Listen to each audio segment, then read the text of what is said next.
Hello? Good? Is it good? Do you hear me? Okay, great.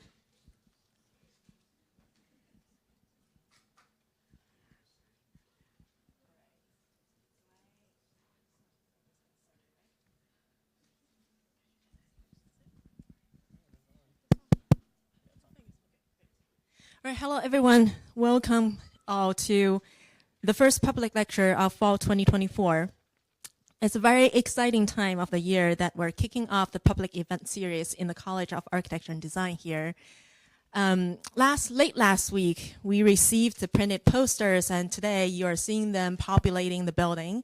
They're meant to be cut, so do get your hands on the folded, perforated versions and do your own cuttings and collect those smaller ones. The posters this year are designed by Offshore Studio, Zurich-based graphic designer. And I'd like to also remind you the upcoming events in September. On Monday, September 23rd, Javier Sanchez, the 2024 Barbara McMurray endowed professor, will speak about his practice JSA and recent projects. And on September 24th, this year's AIA co-sponsored lecture will be given by Kim Yao of Architecture Research Office. And this is a lunchtime lecture at Foundry on the fair site. And lunch will be provided, so make sure to make your time and to join the lecture by Kim Yao. My name is Katie Dan Zhang. I'm Associate Professor of Architecture and Chair of this year's Programming Committee. Together with three other committee members, Julie Kress, Carl Lestredo, and Faye Nixon, we organized this year's lecture series, hoping to broadly examine the topic of truth in the contemporary society through the lenses of architecture, design, technology, media, theory, and politics. We work towards bringing in a diverse range of speakers to provide opportunities for debate and discussion with critical views that challenge the prevailing image of the composite, mediated, and consumable realities. When we're planning for this series, we looked for historical trajectories as well as projective context around the topic, and we're interested in how truth is located and identified within various disciplines. Tonight, we're very delighted to welcome our first speaker, Anthony Titus. Anthony is the founder of Anthony Titus Studio, an interdisciplinary practice that merges art and architecture. He received his undergraduate degree in architecture from the Cooper Union and a graduate degree in the fine art from the University of Chicago. Anthony has taught architecture and art since 2002. He's currently a tenured professor at Rensselaer Polytechnic Institute and has taught at the City College of New York, the Cooper Union, Pratt Institute, among others. He has received numerous prestigious awards and recognitions, including an award in architecture by the American Academy of Arts and Letters in 2022, a Grant Foundation grant for his project titled Twisted Siblings, Relationship Between Contemporary Painting and Digital Architecture in 2013. Anthony brings into focus new relationships between architecture and painting. In many of his work, he regards the wall surface as a primary space between the two, where a wide range of wall and object morphologies emerge through a series of actions and transformations. These explorations through his practice and teaching has been published widely and exhibit in solo and group shows in the US and abroad, including solo exhibitions, Surface Mining at Cornell University, Marginal Tactics at University of Wisconsin-Milwaukee, both in 2014. And more recently, a solo exhibition at T-Space, Stephen Hall Foundation in Rhinebeck, New York in 2021, titled Ruptures and Reconciliations. At the opening celebration of for that exhibition, Stephen Hall located a range of significant historical and contemporary references as a point of entry for viewing Anthony's work, including Jasper Jones, Lucio Fontana, Frank Stella, Richard Tuttle, Ellsworth Kelly, Elizabeth Murray, and Ron Gurtrov, who related the instance of sculpture to mass, architecture to volume, and painting to surface. A few months later, in Mark Lee's introduction of Anthony, and by the way, Mark is coming to give the final lecture of the this semester in November, In his introduction of Anthony for the second annual John Hejduk Soundings Lecture at Harvard GSD in 2022, expanding upon Stephen Hall's earlier remark, Mark added another set of references, including Sam Gilliam, Ulysses, John Hejduk, etc., and the list can really go on. And then he imagined the process of the departing of those significant figures from the beginning to the end of the work coming into being in Anthony's studio, to recognize the richness in his work related to historical lineage, and at the same time, remaining its incredible originality. For me, they are not merely artwork blurring the distinction between mass, volume, and surface, reconciling with architecture through surfacing and coloring light in the space.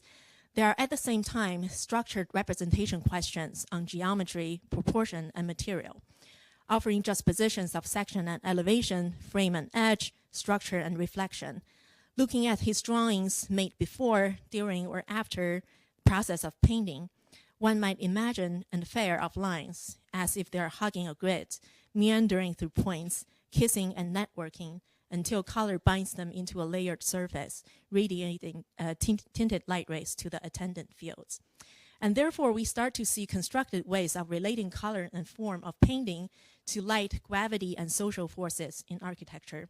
I relate these to what Anthony describes as chromatic undercurrent, the title of his recent article in Doma's February issue of 2023, in which he writes, "The life force between architecture and painting is fundamentally intertwined and charged with deep undercurrents that hold great promise for the future of our discipline." With that, please join me in welcoming Anthony Titus.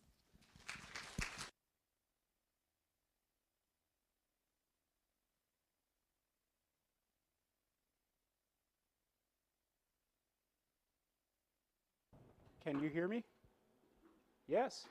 Okay, thank you. Well, I want to start by saying thank you all for the invitation to be here. Thank you, Kathy. That was a very beautiful, generous introduction, which I will accept, but you pretty much said everything that I would possibly be able to say, so maybe I should just click through the images and we all go out and play softball outside. So thank you. I want to thank Carl as well, and for being very generous with his time. Yesterday and today, I got the chance to meet a number of faculty, students, and staff. It's a really inspiring school of architecture. I was at the fabrication lab a little earlier today and going through the studios. So, okay, did I do that? Is it, for me, it's a little better if the lights are off. I guess I did turn them on by mistake, maybe. Well.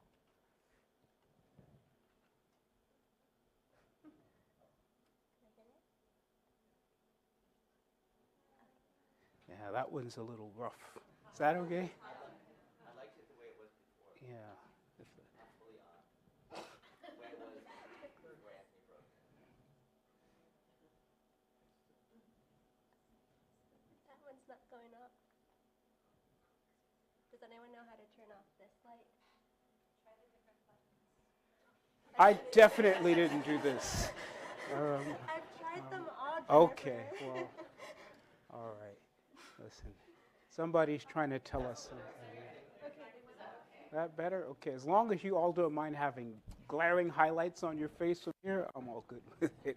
Okay, so it was a fantastic day having a chance to really meet people. I want to thank Dean Young as well, who was kind enough to welcome me into his office, and it was really quite magical moving through the building. You know, we've been having conversations across the afternoon about how space that we share, you know, participates in what we learn and what we teach one another. And I would say of all of the schools of architecture that I've been to in the States and even abroad, this building is one of the most dynamic buildings that I think almost compels you to want to speak to other people and meet other people and share what you're doing. So you're very fortunate in that respect. So thank you I'm very happy to be the first speaker this year. As I told Carl earlier, there is no pressure when you're the first person because as my Little League baseball coach used to say, kid, you don't have to be that good, just get on base, okay? So I will take that to heart and really try to begin by asking the question of what it means to work on a project over a period of time. You know, I often see teaching and working as two things that are so interrelated. It's at times very difficult to understand the line between them, and I assume many people who practice and teach wrestle with this dynamic over time. There is a kind of commitment that you make as an educator that sometimes you may feel interrupts your trajectory and your flow as a creative individual. And there are other times when you're lucky enough to realize that your teaching experience is probably the most valuable thing that you've been given. And I would argue as a student, I mean, certainly when I was a student, my biggest aspiration was to be able to continue the kinds of work and the types of questions that my teachers were able to share with me. And I would really like to just consider myself a student, more so than a teacher. I really want to talk about maybe one or two projects today that are related and go in and out of what I would call studio practice and teaching. As mentioned, I was educated as an architect and I pursued graduate education in fine arts, mainly painting at the University of Chicago. And that was a really incredible experience because I had 5 years of rigorous, hardcore training of some hardcore John Hejduk, Peter Eisenman, Anthony Candido, Sue Gasal, Toshiko. I mean, there's a list of these figures. And after you go through that kind of education, it's very difficult to recover, so to speak, and take on another form of education. But I think going to Chicago was really important because it first of all, I'm born in New York City, so it was the only time in my life where I lived in a place other than New York City. And Chicago, you know, from my vantage point, is probably the great, I know I am, but one of the great cities in this country. I mean, if you really want to understand the dynamics of how the country came into being in all of its ways, the most beautiful and the ugliest parts of it, Chicago is to this day remains a dynamic place. And I learned a lot by being there. And if I can maybe just leap forward to one of the more recent projects that I did at T-Space, which was in Rhinebeck, New York, at a really special, concentrated, I would say, art house designed by Stephen Hall and has hosted maybe a decade plus of exhibitions by some of the most interesting contemporary artists and architects that I think have been working over the last few decades. So I was very honored, needless to say, to be asked to do something there. And when I was asked, I thought about a possible relationship between architecture, music, painting, and poetry, which is really the mission of T-Space. It's to bring together and to synthesize the arts. So I began by looking at poetry, which is not my natural inclination, and I came across some of the works by the great writer Richard Wright. Now, if anybody has ever read Richard Wright, I read Richard Wright in high school. We read Black Boy, we read Native Son, in addition to reading many other writers, Ibsen, Shakespeare, Kafka, Joyce, Proust. But returning to Wright was interesting because what I didn't understand about him, in addition to being a novelist and a very, active political figure in his time in the 1950s and in the 40s, he was a poet, and in the last, I believe, 18 months of his life, he got very ill very quickly, out of the blue. and began to write haiku poems. Now, if anyone knows haiku, it's pretty much this very beautiful, rigorous 5-7-5 syllable structure, which is, rooted in Japanese culture. And with that rigidity, it actually unleashes a tremendous amount of freedom because there's a limit. And I read through the book of he wrote 4,000 haiku pieces in the last 18 months of his life, according to his daughter. And the manuscripts in his archive, I believe, is in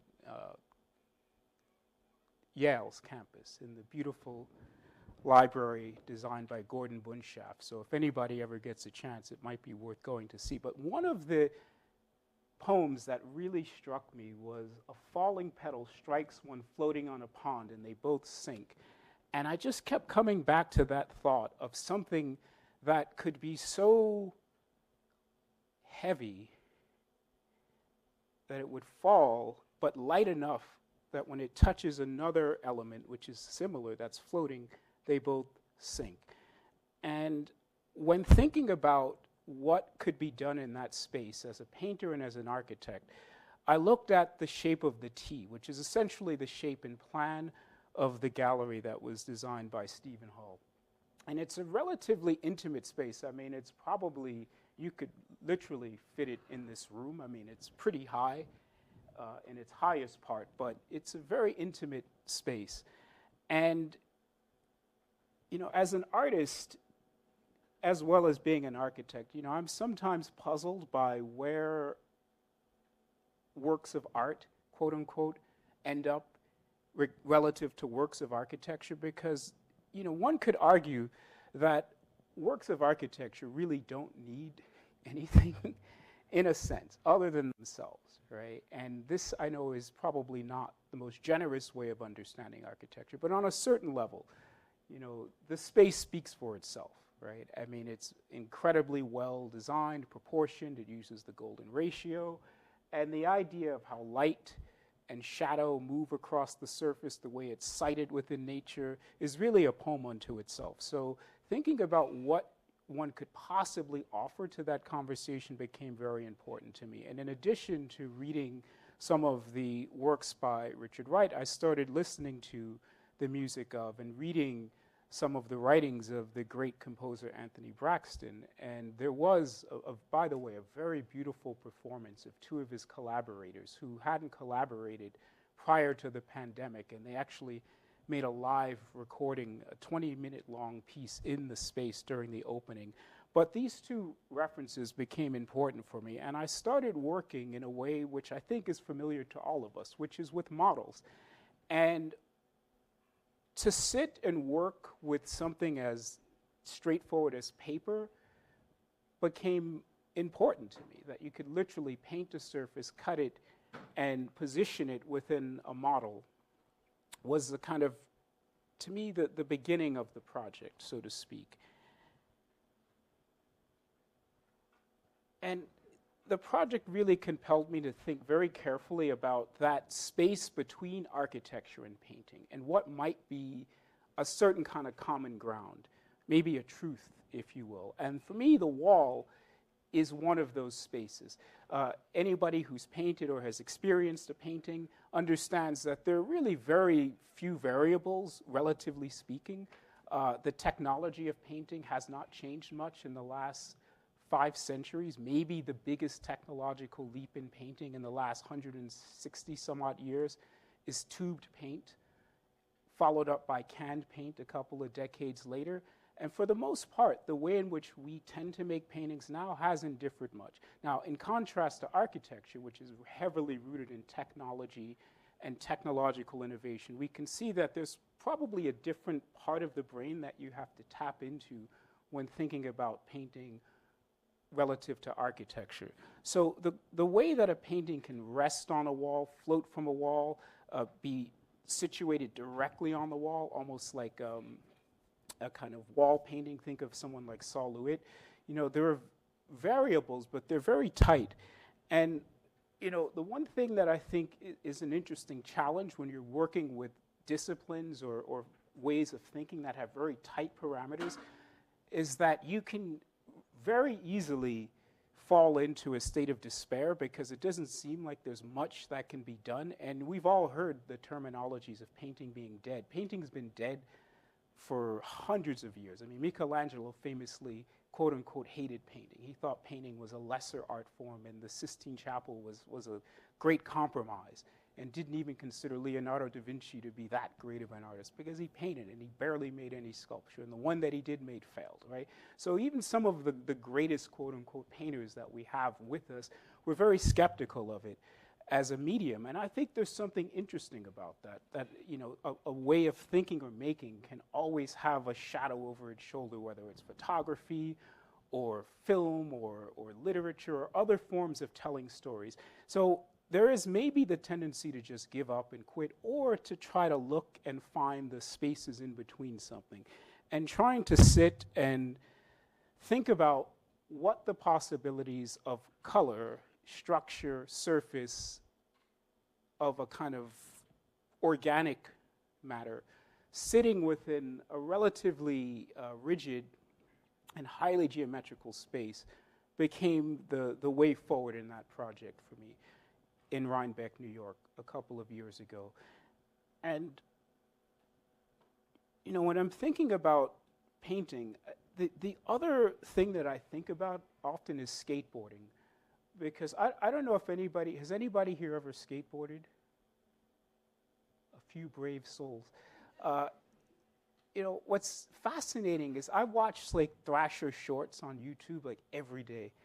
And it's astounding when you look at the degree of innovation that's happened in maybe 50 years. But the basic underlying elements of skateboarding hasn't changed. The ollie is still almost 45 years later, the first trick you have to learn. And then from the ollie, if you can kick flip, if you can grind, and if you watch the most extreme street tricks, which will blow your mind, it's all basic permutations of the basic elements that were invented 40 years ago, 50 years ago, maybe even 60 years ago. So within that tight limitation of a piece of wood, 4 pieces of urethane, and 2 pieces of metal, if you truthfully bring your own bodily limitations to whatever landscape you find yourself in, you never exhaust the possibilities. So maybe the translation is, as a quote-unquote artist, if you have an idea of the site, so to speak, and the opportunities that are presented to you, and then there's always room to find something other. And working with relatively simple material in painting has become very important to me. There's nothing exotic in the material that I use. It's material that anyone can get access to, relatively speaking. It's canvas, it's wood, and paint. And the idea is that you could actually use those materials in their most elemental form and begin to shape them based on properties that they have themselves. So in other words, if you've ever worked with canvas, you know it's a very simple material to manipulate, it's very malleable, and I discovered that if you actually introduce enough layers of paint over time, the canvas becomes stiff and rigid. And so much so that at certain moments, if it pulls away from the frame actually becomes exposed, or the understructure becomes part of the larger idea of the piece. And one of the really beautiful opportunities in that space was to watch the way the light would change over the course of the day or over different months of the year, because the show basically stayed up for 9 months. And trying to understand the way that a certain color can elicit a certain kind of mood or a certain sense of being. And to go back to the poem of Richard Wright for a moment, or the haiku piece, just to think of things that levitate, but also have a kind of weight of their own. Things that are rather dense and opaque, but they also manage to yield to the light of the space. And the surface becomes an acknowledgement of where they are. I mean, being in the beautiful public space out there and you see the light coming through those clerestory windows, I mean, that's a kind of uplifting, maybe not for you because you're used to the building, but it's a very uplifting thing to be standing at 5 p.m. in the afternoon and to have light coming through, reminding you that there is something beyond the walls that you happen to be working within. And in each case, you know, the placement of the work in the space was very important, and trying to acknowledge the fact that there were given architectural features like the beautiful windows and the fact that they actually allow you to recognize that there's nature just beyond the boundaries of that building. So when all was said and done, it was essentially 7 painterly works, which I would say bordered on the sculptural, that just resided within that space. And, you know, it was a unique moment to learn about space, but also to learn about material, and that things that seem to be in a state of happening can actually stop, like dripped paint, and just become part of what the final question is.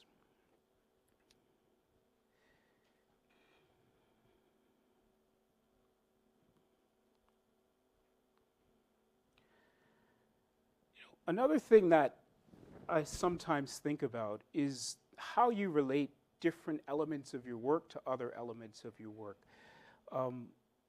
You know, it's always fascinating to me how many drawings it takes in architecture to achieve one thing. And when I'm working with my students, I think I've gotten better in the last 5 years of explaining to them how much thought and effort goes into one drawing. So the one drawing that's published, that becomes the historical fact of any of the canonical buildings or works of architecture that we can imagine. You know, you have to understand, my students at least, I tell them, you have to understand there are often dozens, if not hundreds of other drawings that you may not be seeing that helped to lead up to that drawing or that came after that drawing. And in many instances, the drawing that you're seeing may have been made 30 or 40 or 50 years. You know, I sometimes show my students the drawing of the Barcelona Pavilion, the cruciform column, which to my knowledge first appeared in 1961 in Mises' monograph. But the building was from 1929, as we know. And I said, you have to, I'm not good at math, but I said, do the math in between. And this is a case where there's a drawing made decades after the building was quote unquote completed. So where something begins or ends, the fact of something or the truth of something, I think is an interesting question when it comes to process and it comes to thinking about what comes first. Watching the works in that space and understanding that there's sometimes a kind of history that's also underneath a work. I mean, I would say anybody who's made anything, you know that the one thing that is there, again, it has a history. Sometimes the history is in other objects, but sometimes it's in that same object, and something that may have been yellow at one point becomes a kind of greenish blue because there's an opportunity or there's a need or an just a desire to make something become something else. And that project really brought home a lot of those opportunities for me.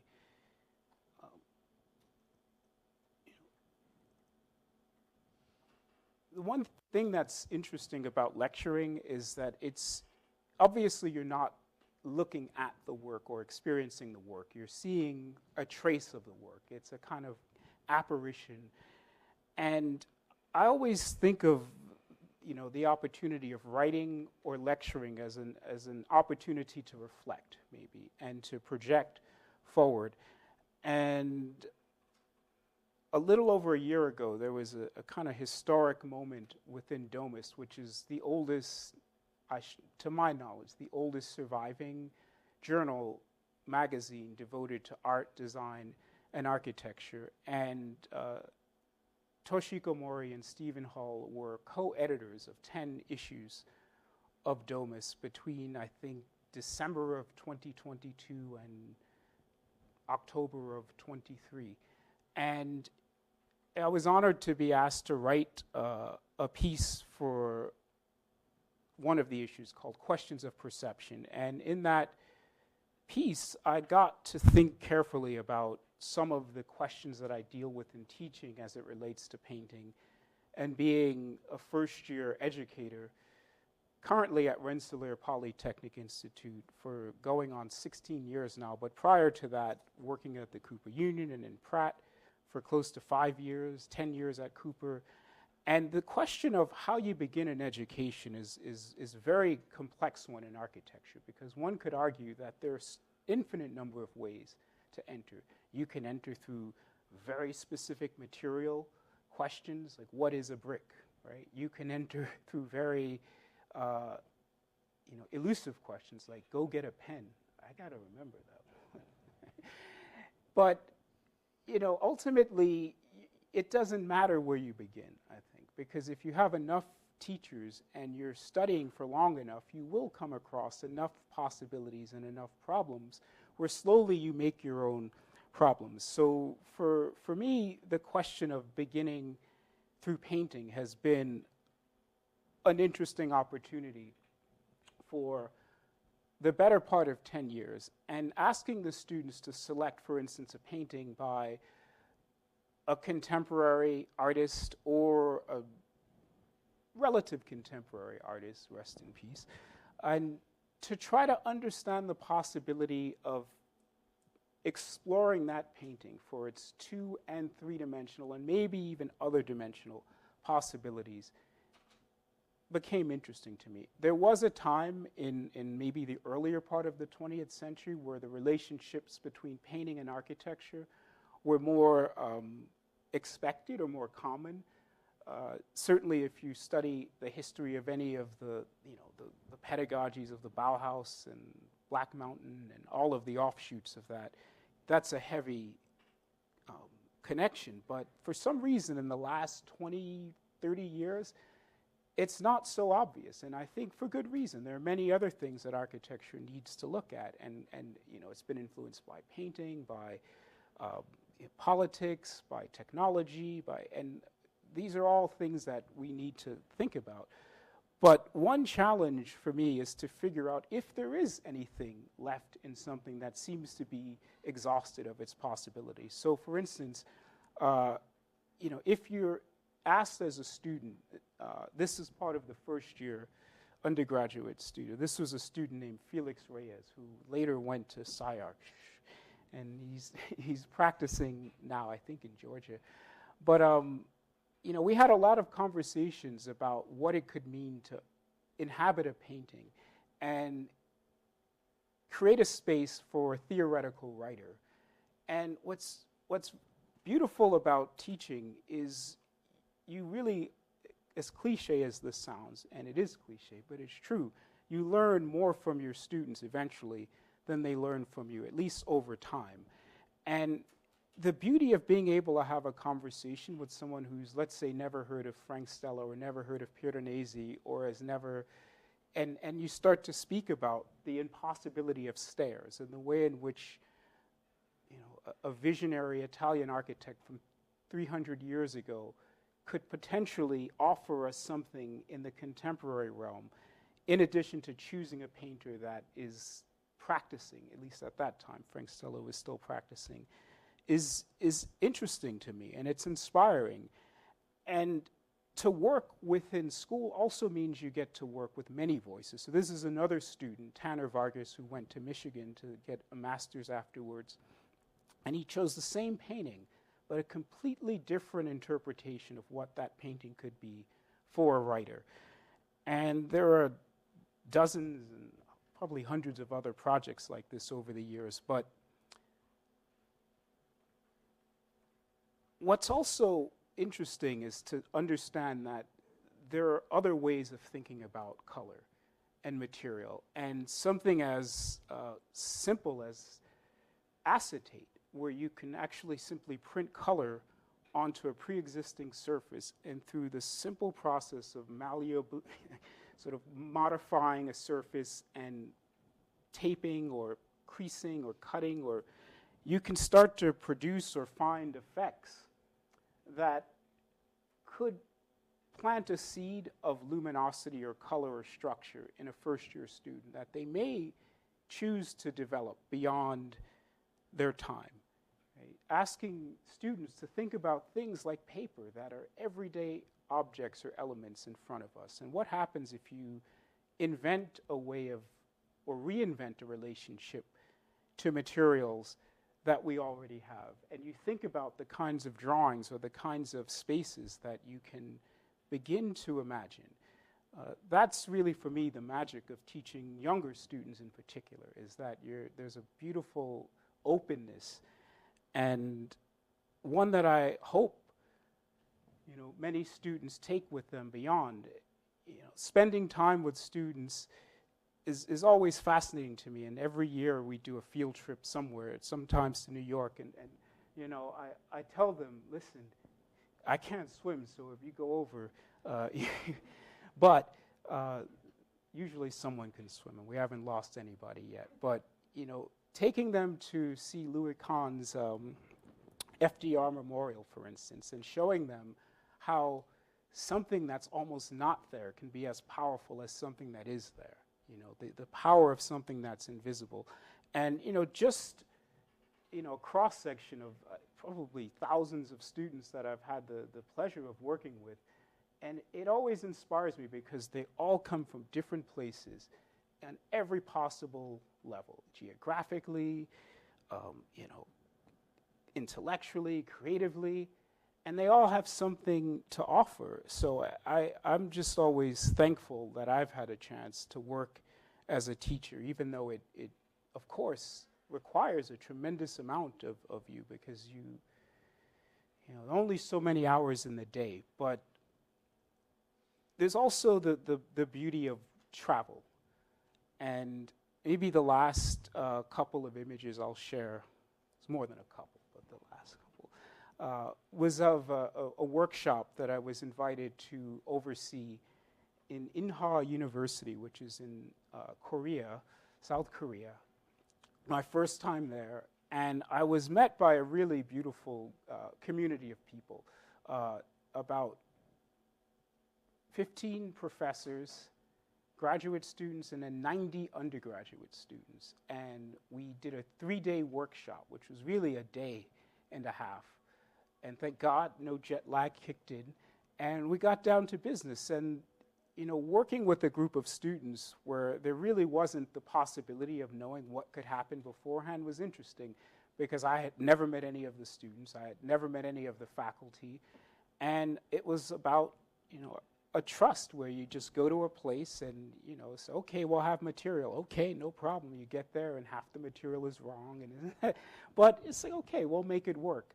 And it was really an interesting moment, because following up on some of the projects that we had done at Rensselaer, the students were asked to imagine spaces of color and spaces of form and movement. And there's a series of films and photographs, and there's a book that's being published, I'm told any day now, that documents some of what happened over that day-and-a-half period of time. And it was just really fascinating. $3 for anyone who can find me in the photograph there. So, when you travel and you open yourself up to other experiences, you find things that you may not have thought that you'd be able to find. Last summer, I was in Japan for a couple of weeks, and the second to last day there, I noticed there was a poster for an exhibition of the teaching and creative work of Josef Albers, and it was about an hour and a half in Chiba Prefecture, which is literally about an hour and a half from Tokyo. And I'm like, I don't know if I'm going to be able to get there in enough time. And my wife said, you're probably not. You just better be back here in enough time so that we make the airplane. I said, okay. So I got the bus and I went out there. And if anybody's ever been to that museum, it's a beautiful museum.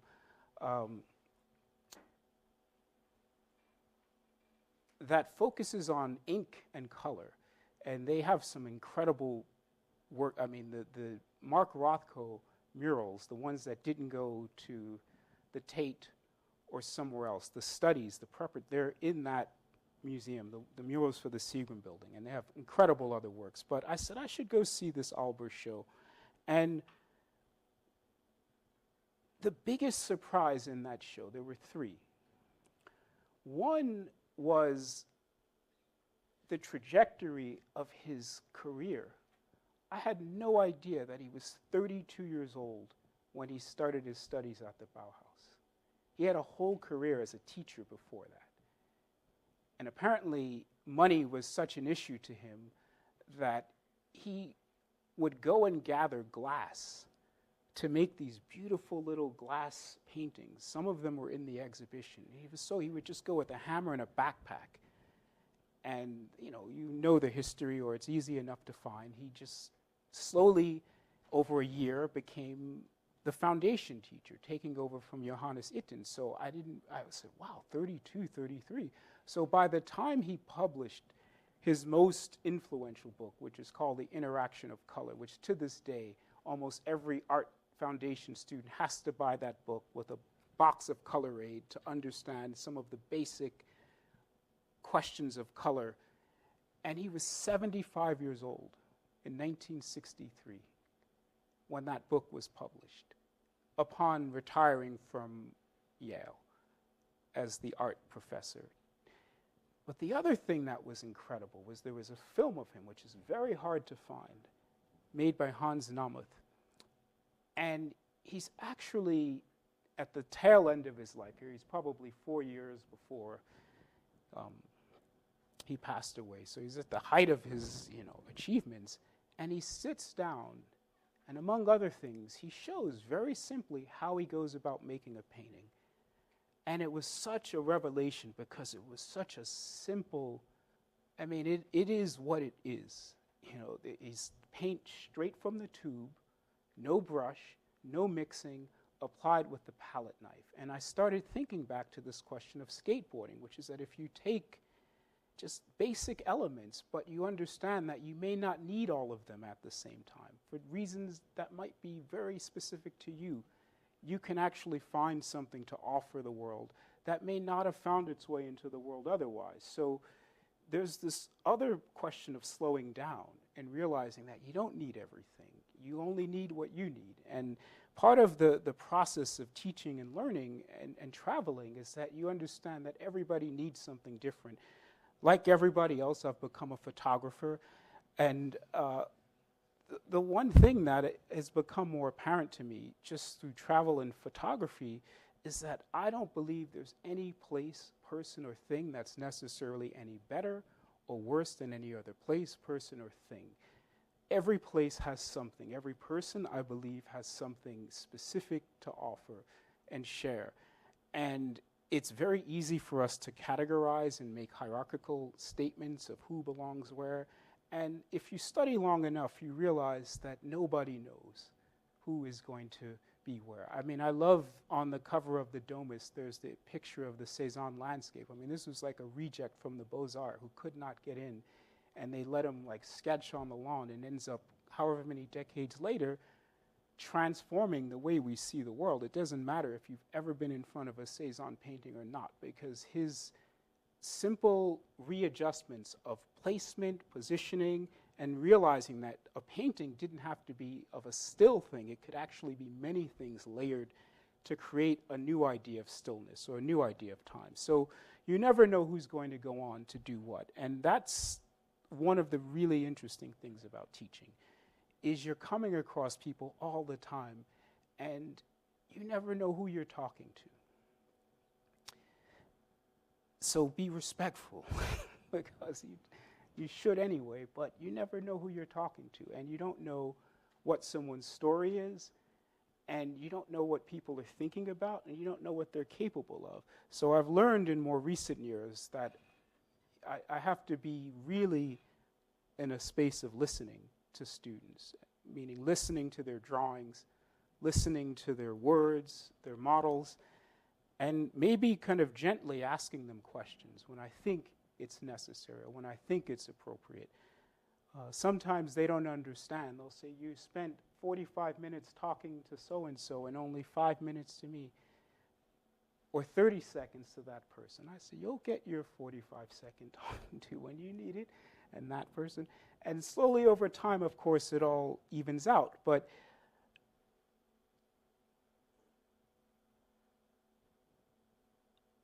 so going to the structure, what's behind the surface of a person or of a thing? Is there something that we can't see?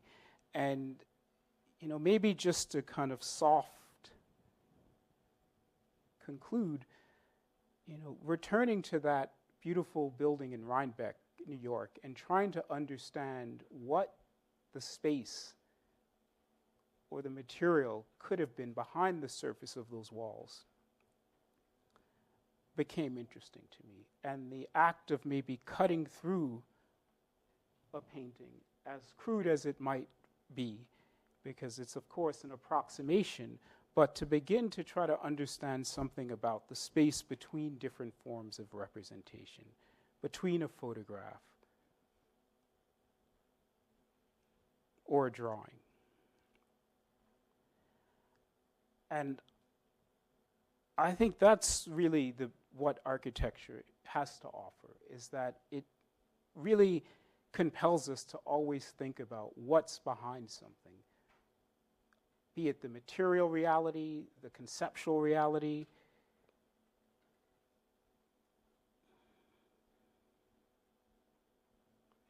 Well, that's me with my wig.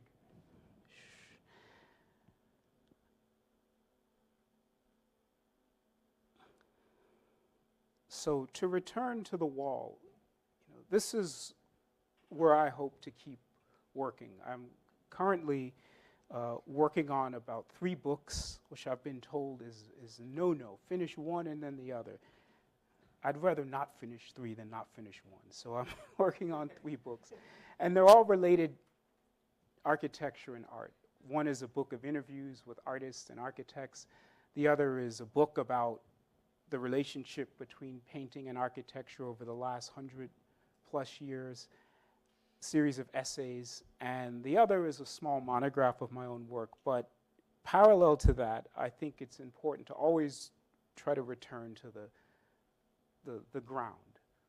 So when I do get back on Wednesday to my students, I would be really, really, really excited to see what they've been working on, and me not being there and them being there with one another. So you have been very generous with your time, and I would like to maybe soft conclude there. But if there are any questions or thoughts, feedback, I'd be more than happy to take.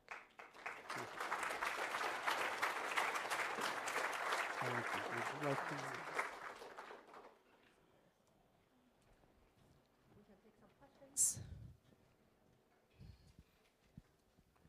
Yes.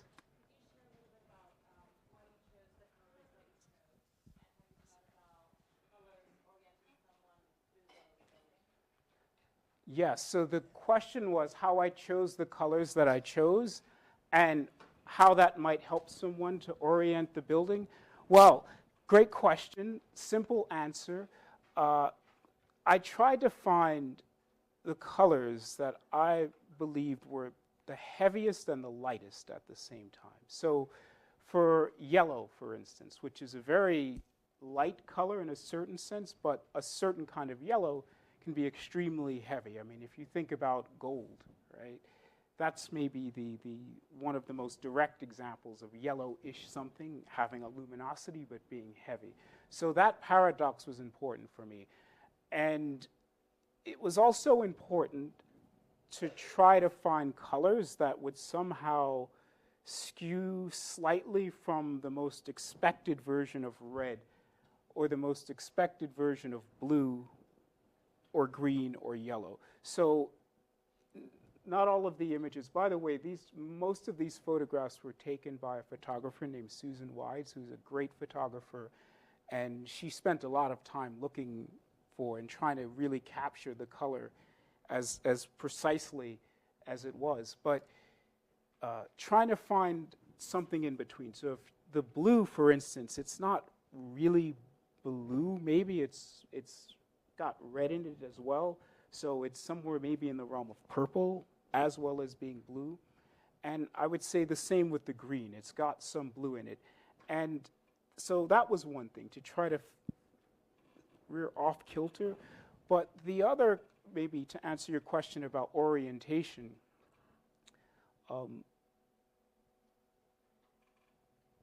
the building itself had certain opportunities.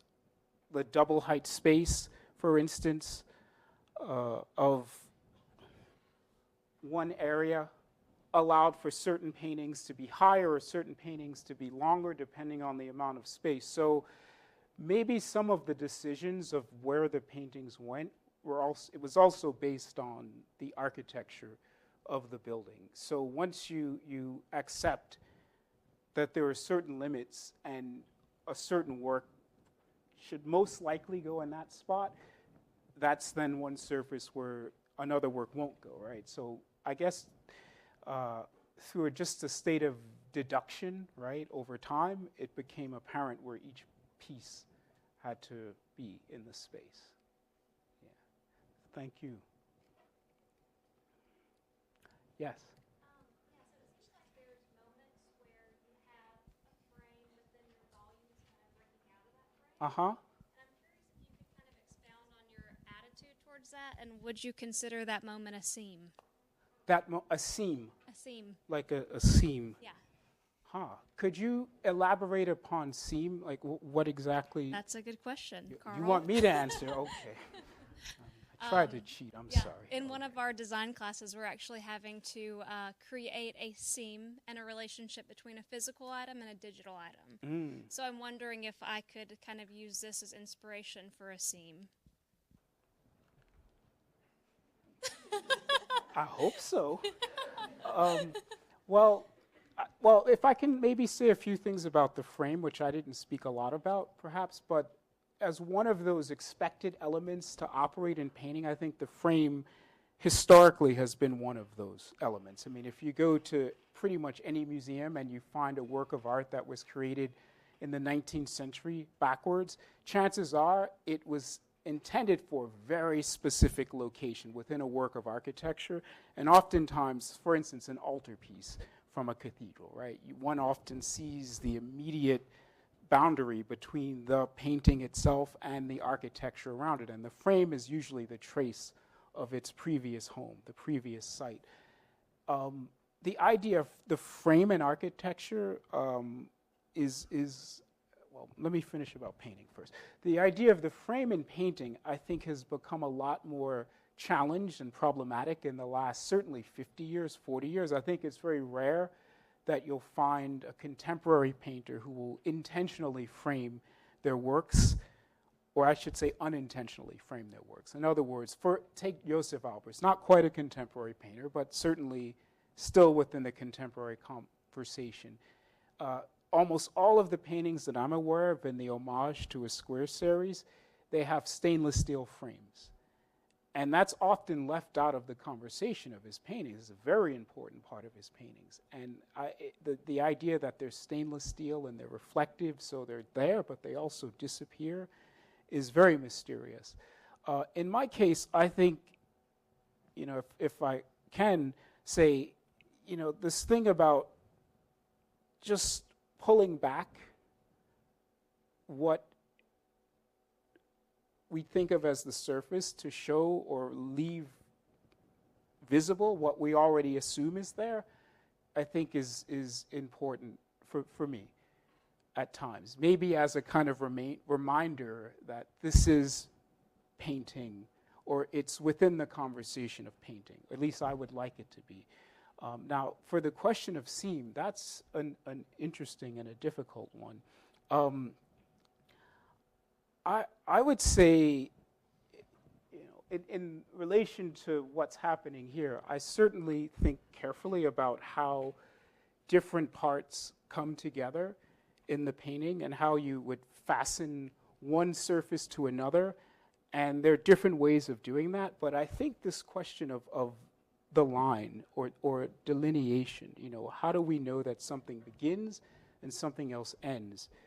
Is a very complex question. And I think in the realm of architecture, I'm not completely familiar with your studio project. Maybe you'll share some of it more after with me. But you know, this is what we're all continuously wrestling with. You know, how do we know that something begins in a certain place and ends in another?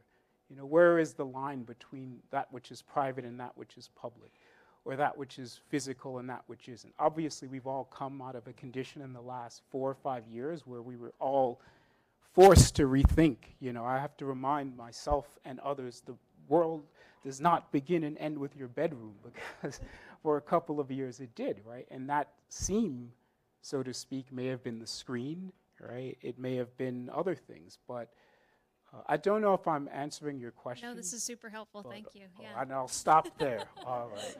Thank you. Yes, sir. So it sounds like a theme of how you think about art and architecture is the constraints. Hello. Okay. It seems like a theme in how you think about art and architecture is that constraints, like in the instance of the haiku, the limitation to the syllables, like brings out potential and beauty. I'm curious how you think about that in life outside of practice of art or teaching. I mean, it seems like constraints sometimes are kind of hard to impart, just navigating life.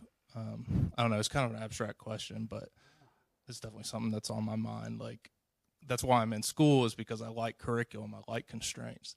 But so many other aspects of life, it doesn't seem like that focus is so achievable. Huh. Well, you can stay in school for a long, long time and keep those constraints.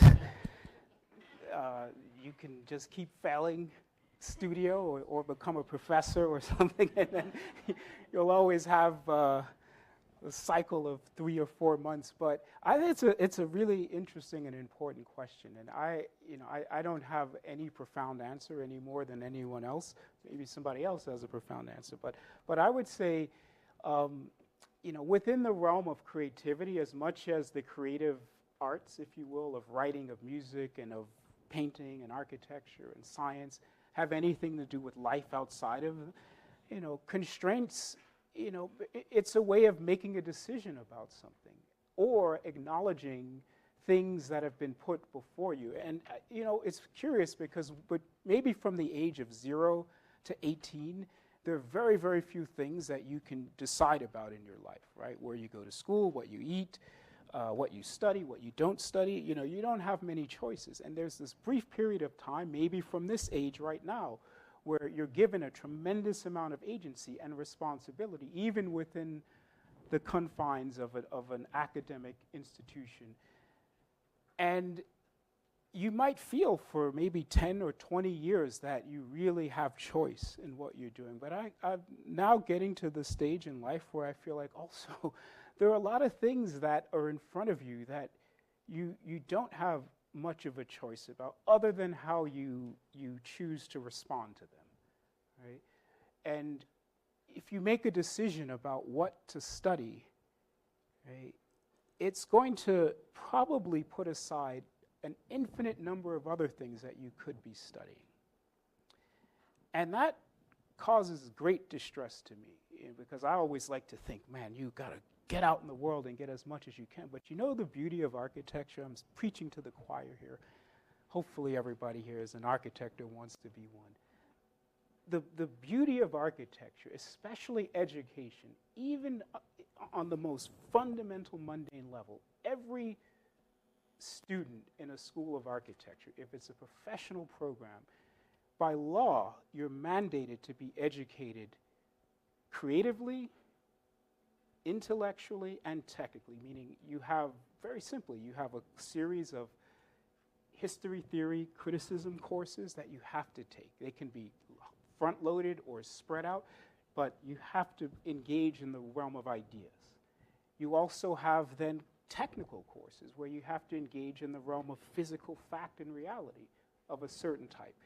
How does something stand up? How does it come apart? How do you maintain it? And then, of course, there is the design studio, which is where we would like to think at certain moments speculation, dreaming, and the realization of things come together in a thoughtful and in a creative way. So there's a beauty in architecture, which is that it does present, especially in education, a very particular limitation, but it allows you a tremendous amount of latitude. And the beauty of being in school is you're reminded that you also don't have to know everything, because if you know something or curious about something, then somebody else can be curious and pursue something else. And when you're in a place of common learning, you're all bringing something back to the table. So school is a great place to be, man. School of Architecture, a really great place. And the rest just happens, right? There's a lot of great things that happen in life that you never plan, and you also have to stay open to those. The happy accident, as some artists used to say, serendipity, is very important. I mean, one could do an entire studio on accidents, historical accidents, material accidents, musical accidents that have led to completely new genres of music making or writing or painting.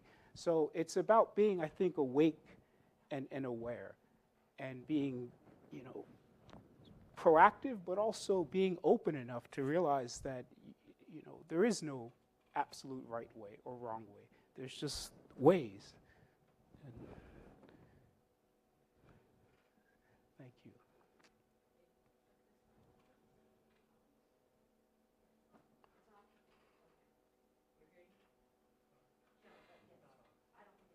Don't worry.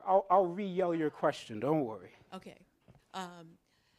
So I'm going to cycle back to a completely different direction, and to painters, and to the sort of early 70s period that seems to be fascinating a lot of us right now. Mm-hmm. There's something about that period from like 72 to 74 that's just really resonant right now. And looking at your work, I was thinking of John Chamberlain, and who, of course, worked in automotive salvage, right? Mm-hmm. Automotive parts, automotive paint. Mm-hmm. And he moved outward from being a painter into three-dimensional pieces. And there's a lot of qualities of the sort of destroyed space that he was exploring, and the destroyed space that you're exploring, and the sort of interpenetration with the wall. And so I'm not sure that this is as much a question as it is an observation. And perhaps the question at the end of it is, why Stella? Why Chamberlain? Why 1974? As a way, why is that resonating with you? Why is this way of working that comes out of minimalism and process art resonating with you at this particular moment in time? Because this is a question I'm asking myself. Yeah. So I might as well get other perspectives. Well, I would gather to say you're probably a product of the 70s in some way, shape, or form. I used to work in a library. Okay, so you're a product of many eras. Got it. Yeah. Well, it's a good question. I mean, maybe just for Stella, if I can answer that, because I didn't think of John Chamberlain, although I have heard that before, and I haven't seriously considered his work. But Frank Stella, I think there's a lesson in the works of artists, and in the realm of Stella, that was offering it to students who were 18. And I think there are certain thinkers, certain artists, certain architects that a student should be made aware of. And if you have a limit as to how much time you have, I would say if you choose certain artists, their careers or their spans of creativity are rich enough and deep enough that a student can study that person for a long time. So with somebody like Stella, as we may know, he had at least two very different careers, at least in terms of outward appearance and production. I mean, him as the kind of one of the four figures of, post-abstract expressionism, modernism, severe. I mean, speak about limits, paintings created with a 2-inch brush, and if you go see them in the flesh, you see the pencil marks in between the brush marks. So you really, and then later just exploding into like something completely different. But so I think as an artist to introduce to a young student who would like to maybe know something about painting and architecture and its potential, it's a pretty good artist to begin with. A long, very long career, 50 or 60 years, close to it, and very rich in that regard, and maybe understudied within the confines of architecture.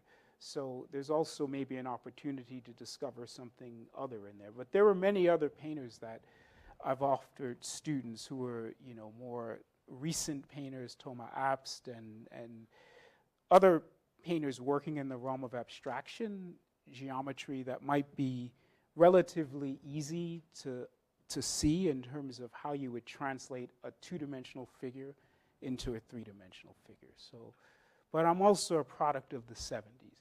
And I think at some point in life, you probably will return. If I get everybody in here is born in 2007 or 2011, so, but there will be a point in your life where you may get fascinated by the early 2000s, and you want to know, like, what happened creatively? Who were the artists? Who were the makers? Because it's a weird point in your life. The decade that you're born, you really don't remember very well. So it shapes everything about you, but you can't even remember at least the first 5 years of your life in that decade. So I think it's like a personal thing also. You just start looking back and forward. Where I sat and checked books back in. Wow. And the professors at the time were fascinated with the 70s. Oh, okay. In the art school. So. Well, it's a fascinating decade, that's for sure. Thank you. Is there maybe one more? Okay.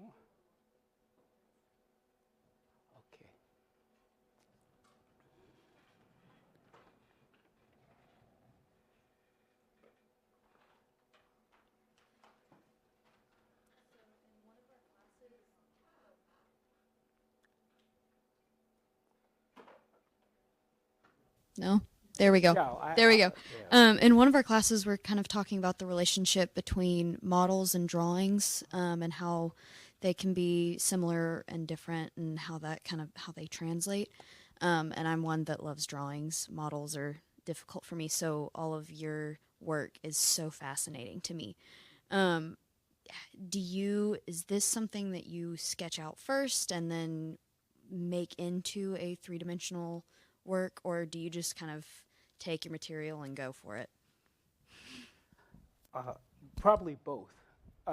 Meaning, thank you for the question, by the way. And I completely sympathize with your I wouldn't say dilemma, I'll say for me, dilemma between the drawing and the model, and how, I mean, it's always been an interesting struggle for me, even, to this day. And maybe some of the work emerged because it was a way of being able to work 2-dimensionally and 3-dimensionally at the same time. And sometimes there's drawing involved, very detailed drawing, other times sketches, usually a lot of sketches. And it typically leads to something that then changes over a certain period of time. So, back to the question of destruction or taking apart, there's other versions of these works before they became this.